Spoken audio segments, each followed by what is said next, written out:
नमस्कार। आज दिनांक 20/11/2024 वार बुधवार।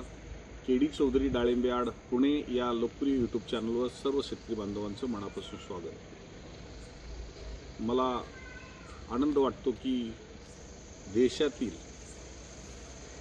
आजच्या मतदानाच्या ज्या प्रक्रियेचा खूप मोठा लोकशाहीचा उत्सव आपण सर्वांनी पार पाडला आणि तो उत्सव पार पाडत असताना एक बळकट लोकशाही आणि एक बळकट सरकार हे आपण बनवणार आहोत। म्हणून पहिल्यांदा मी सर्वच माझ्या केडी चौधरी डाळिंबे यार्ड पुणे या यूट्यूब चॅनलमधील सर्व शेतकरी बांधवांचं मनापासून स्वागत करतो की आपण आज तो मतदानाचा हक्क बजावला असेल।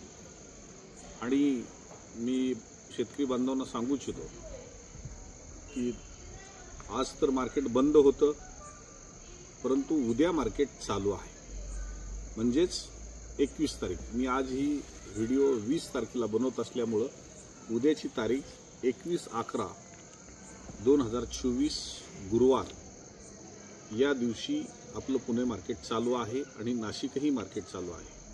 कदाचित आपण गुरुवारी ही व्हिडिओ पाहिल्यानंतर उद्या मार्केट चालू आहे असा आपला संभ्रम होऊ नये म्हणून मी तारीख डिक्लेअर केली की 21/11/2024 नाशिक मार्केट आणि पुणे मार्केट चालू आहे। परंतु 22/11/2024 आणि 23/11/2024 या दोन्ही दिवशी पुणे मार्केट बंद असेल। रविवारी नियमितपणे 24/11ला मार्केट चालू होईल, परंतु नाशिक मार्केट 24/11ला बंद असेल। सोमवारी पासून नियमितपणे मार्केट चालू राहील।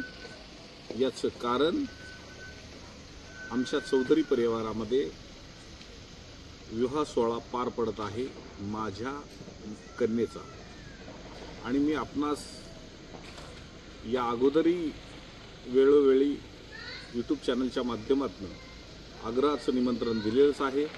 पुनश्च एकदा मी माझी कन्या श्रुतिका व श्री गणेशराव खांडगे राहणार तळेगाव दाभाडे तालुका मावळ जिल्हा पुणे यांचे द्वितीय चिरंजीव सत्यम,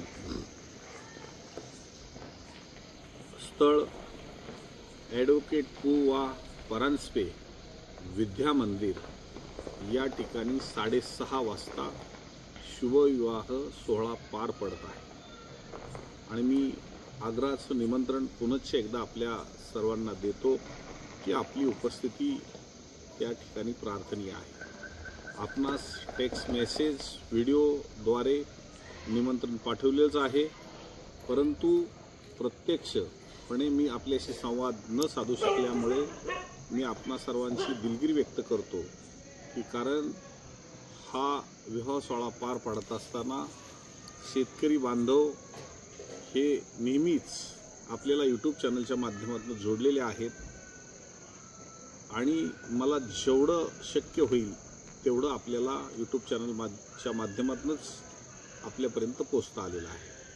आणि म्हणून मी आपणाशी सर्वांशी डायरेक्ट जरी संवाद साधू शकलो नसेल तरी हेच माझं निमंत्रण समजून आपण सर्वच जण त्या कार्यक्रमाला उपस्थित राहून नवदाम्पत्यास आपण शुभाशीर्वाद देऊन कार्यक्रमाची शोभा वाढवाल ही अपेक्षा व्यक्त करतो। आणि या 2 दिवसाच्या आपल्या गैरसोयीबद्दल दिलगिरी व्यक्त करतो आणि बाजाराच्या सद्यस्थिती संदर्भामध्ये शेतकरी बांधवांना सांगू इच्छितो की बऱ्यापैकी बाजार थोडासा मंदी झाला।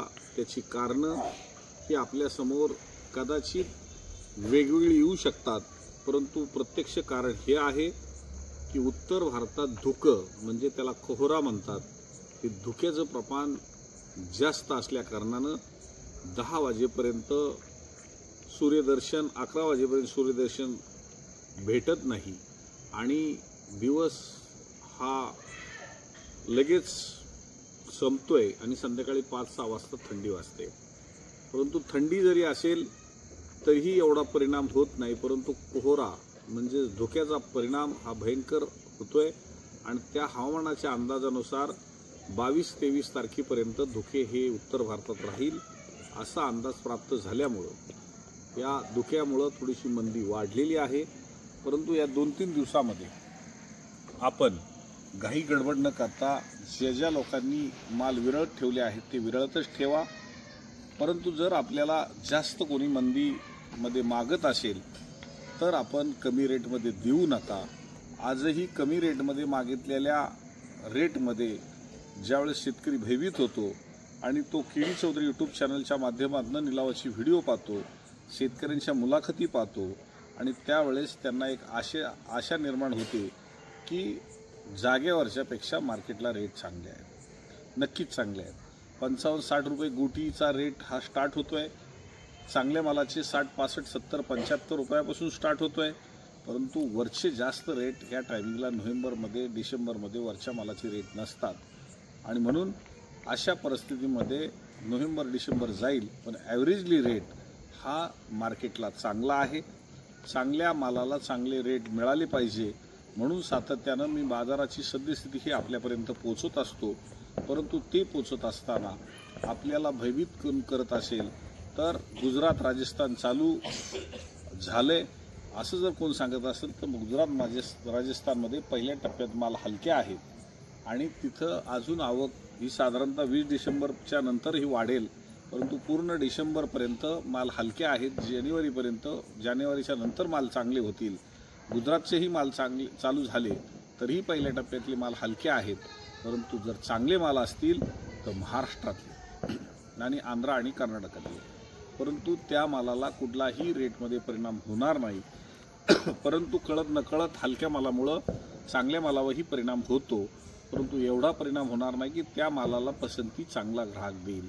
आणि म्हणून आपल्याला जर कोण कमी मागत असेल तर आपण माल विरळते ठेवा आणि माल बाजारामध्ये काय विकतो हे पाहण्यासाठी प्रत्यक्ष या। नाशिक मार्केटला सुद्धा ग्राहकांची अजूनही चांगल्या पद्धतीने खरेदी चालत असताना गुजरात आणि राजस्थानकडे त्यांचा ओढा व्यापाऱ्यांचा खूप कमी आहे। महाराष्ट्रातलाच माल नाशिक मार्केटलाही मागतात आणि पुणे मार्केटलाही तीच परिस्थिती आहे, चांगल्या मालाचं डिमांड आहे। आणि त्याचबरोबर तिसरं मार्केट आपण इंदापूरचं आहे, ते आजपासून ते रविवारपर्यंत बंद आहे विवाह सोहळ्यामुळे आणि त्यानंतर सोमवारपासून नियमितपणे ते मार्केट चालू राहील। आणि म्हणून मी कळकळीची सर्वांना नम्र विनंती करतो की आपण हेच माझं आग्रहाचं निमंत्रण समजून माझ्या कन्येच्या विवाह सोहळ्याला मुक्काम तळेगाव दाभाडे तालुका मावळ जिल्हा पुणे या ठिकाणी शुक्रवारी सायंकाळी 6:30 वाजता ॲडव्होकेट पु वा परांजपे विद्या मंदिरामध्ये आपण सर्वच जण उपस्थित राहाल आणि नवदाम्पत्यास वधूवरास आपण शुभाशीर्वाद द्याल ही या ठिकाणी अपेक्षा व्यक्त करतो। आणि पुन्हा कळकळीचं आवाहन करतो की आपण घाबरून जाऊ नका, माल विरळते ठेवा आणि या 2 दिवसामध्ये हवामान उत्तर भारतातलं क्लिअर झाल्याच्या नंतर तिथेही उठाव वाढेल आणि आपल्या मालाला चांगला रेट मिळेल ही आशा ही मला आहे। तुम्हालाही राहू द्या आणि कमी रेटमध्ये आपण माल विकू नका हेच कळकळीचं आवाहन माझ्या सर्व शेतकरी बंधूंना करू इच्छितो। धन्यवाद।